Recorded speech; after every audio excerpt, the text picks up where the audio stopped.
Кыргызстанда алгачкы жолу туристтерге багыт берүүчү журнал жарык көрдү. Аны жаш ишкер Данияр Назаралиев туризм департаментинин колдоосу менен негиздеген. Журналдын ичинде 7 дубандын тарыхый маданий объектилери, көз жоосун алган керемет жерлери жана улуттук тамак аштары жайгаштырылган. Китептерди изденип отуп, бир китепканадан ушундай бир журнал тапканбыз.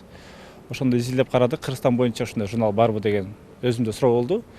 Бир 2 ай 3 айдын ичинде изилдеп карадык. Кыргызстан ичиндеги журналдар бар, бирок мынчалык деңгээлде эмес, балким чакаң болгон же бир жеке компаниялар өздөрү жасашкан.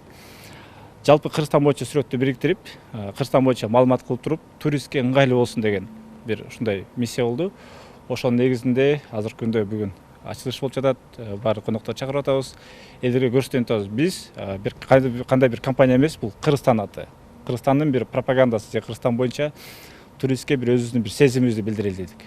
Туристтик журналдын ачылыш аземи эс алуу күндөрү Борбордогу мейманканалардын биринде өттү. Анда ишкерлер, жаш активисттер, спортчулар жана башка өлкөнүн жарандарында кездештире аласың. 2 жыл мурун Аравиядан Кыргызстанга келген Башар Халдун журналдын ичиндеги маалымат туристтер үчүн абада эле керектигин айтты. Бул туристтик журналды ачканда эле коо сүрөттөргө көзүң түшөт. Ушул журналда багытталган керемет аймактарга барууну мерчемдеп жатам. Ошондой эле өз өлкөмөн келген достору менен бирге журналдын негизинде саякаттайбыз. Андыктан баардыгыңыздарга дал ушул журналды сунуштайм. Баасы да жеткиликтүү экен.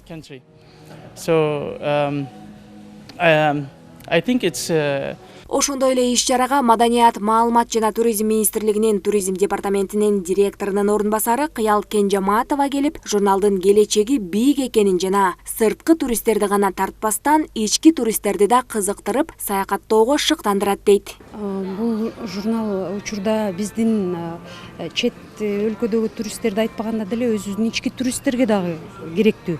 Анткени биздин аймактарда жашап аткан жарандар, мисалы Нарында жашап аткан жаран Ош жөнүндө маалымат билбеши мүмкүн, Ош аймагы жөнүндө, Ош шаары жөнүндө. Ошондой эле мисалы Баткенде жашаган жарандар Ысык көл жөнүндө толук маалымат билбеши мүмкүн.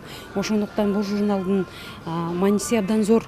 Анткени муну бул журналды барактап чыккандан кийин эле окурман өзү үчүн жакшы маалыматтарды алып туруп, анан кийин өзүнө максат кое алат да. Мисалы мен быйыл дем алганда Баткен аймагына барам, же болбосо Ош аймагына барам. Анан бул журналда көрсөтүлгөн туристтик комплекстер менен таанышам депчи. Ошондуктан бул жаатта алып караганда бул журналдын мааниси абдан зор жана керектүү окат болуп атат да эмчи. Кошумчалай кетсек, Кыргызстан Travel журналы жайкы жана кышкы сезондун алкагында жылына 2 жолу жарык көрөт. Нурай Кайратова, Автандил Бактыбеков, Никита Пачес, СТВ.